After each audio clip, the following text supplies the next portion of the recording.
Hello everyone, welcome to Technique Tuesday with a cherry on top.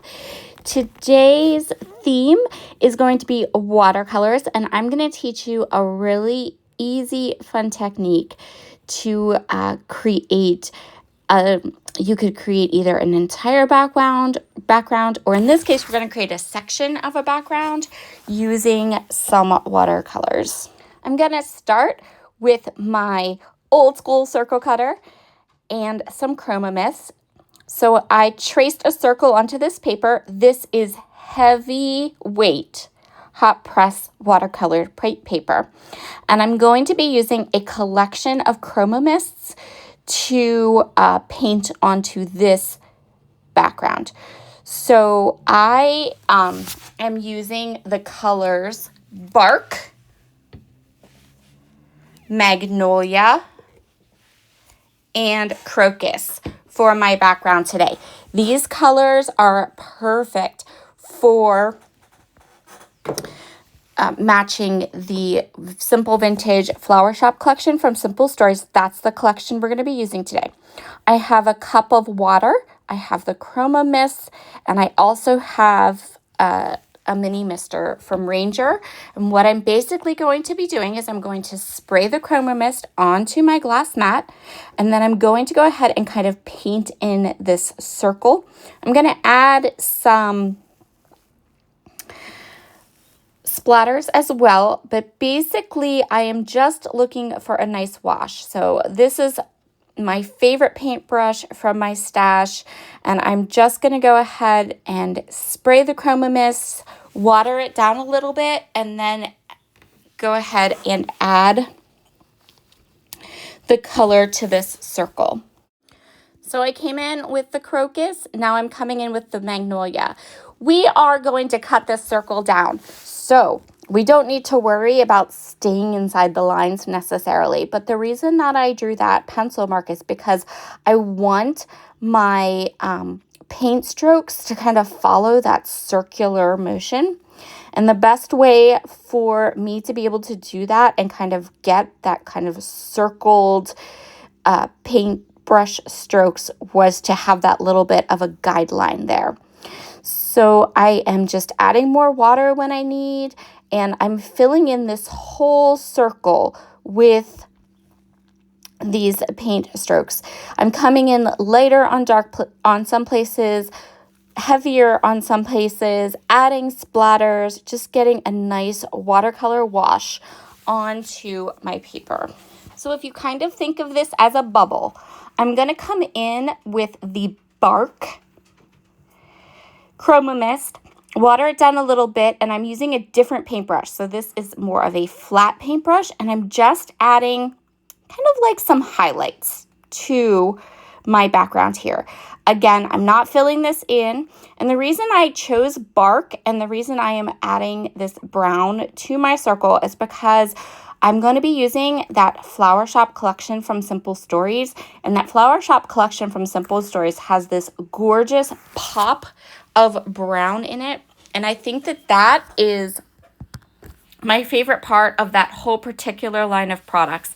Is it's really light and pastel, but then there's this deep dark pop of chocolate brown that I think is just lovely.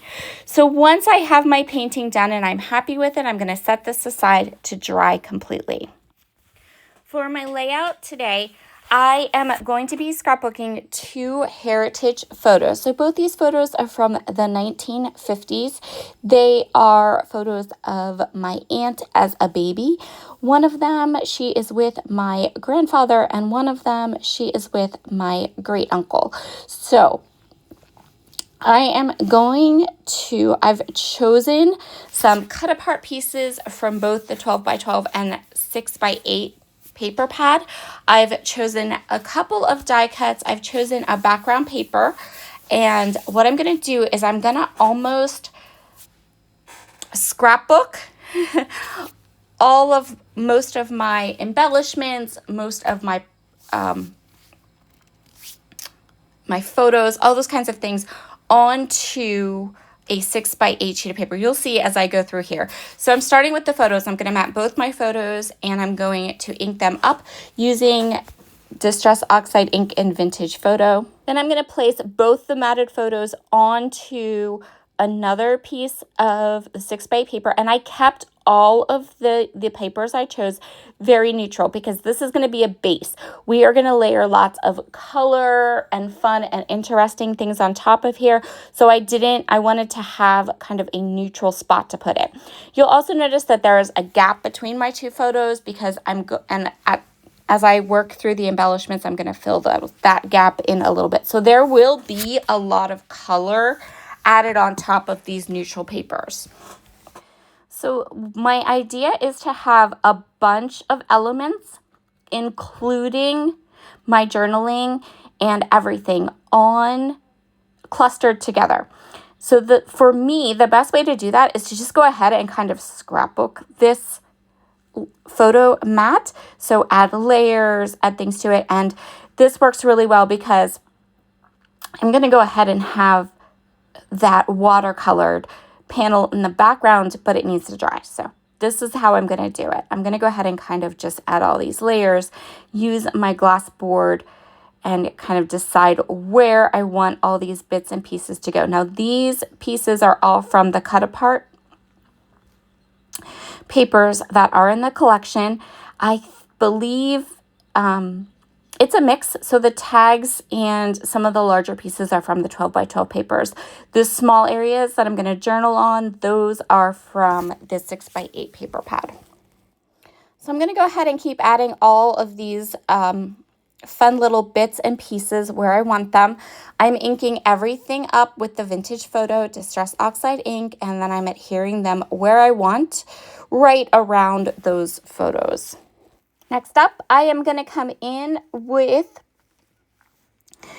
some of the floral ephemera pieces. These pieces are quite large, and I'm going to end up cutting some of them down. But again, they are just going to be added right there onto this cluster that I am building.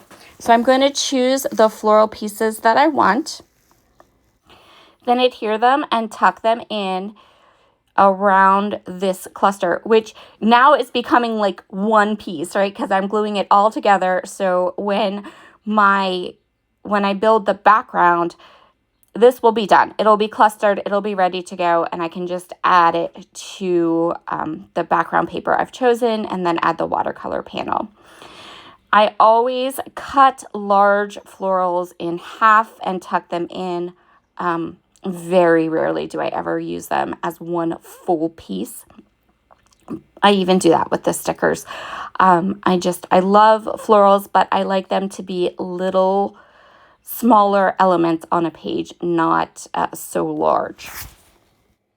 So now it's time to go ahead and work with this circle piece.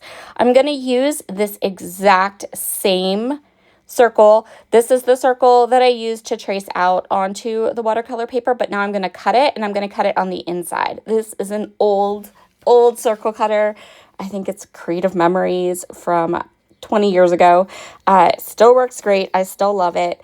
So I've cut the circle. Now you can see how different that looks. Now we have this kind of a circled, smooth little watercolor panel. We're going to make that part of our background. And I'm going to give you an idea of what this layout is going to end up looking like here. So this little watercolor panel is just going to be kind of like a photo. It's going to become part of that cluster, and it's going to be a little bit of a break between the polka dot paper that I want to use as my background and that cluster of embellishments. So I'm going to go ahead and rough up the edges and then ink the edges of the watercolor circle with that Vintage Photo Distress Oxide ink. If you are recreating this does not have to look perfect. If you've never really worked with watercolors before, this is a great beginner technique because we're going to cover up quite a bit of this with that cluster we created. So if there's parts you don't like, if there's things you don't love about it, that is okay, because you can see here this watercolor panel is going to just seamlessly become a part of this larger, gorgeous project.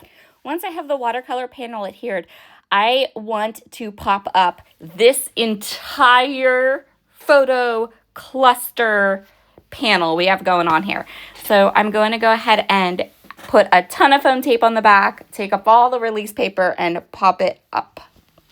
Before I added the foam tape, I also went ahead and added the journaling to the cluster.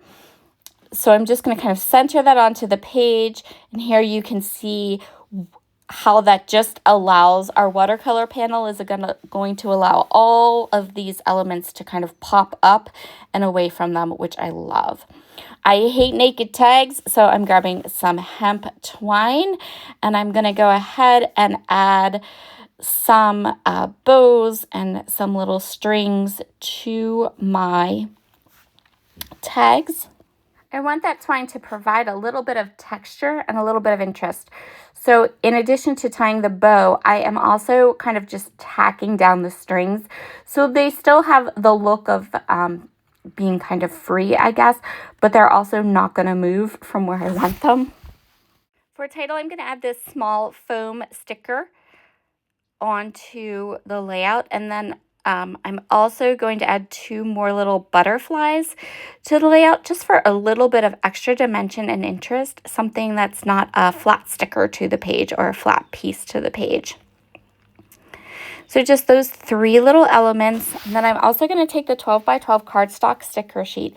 And what I'm going to do is I'm just going to add a couple little elements, mostly to kind of, I felt like there were some areas of this layout that looked a little bit like sharp edges and right angles that I didn't want. So I'm just going to kind of fill in and cover up those areas a little bit.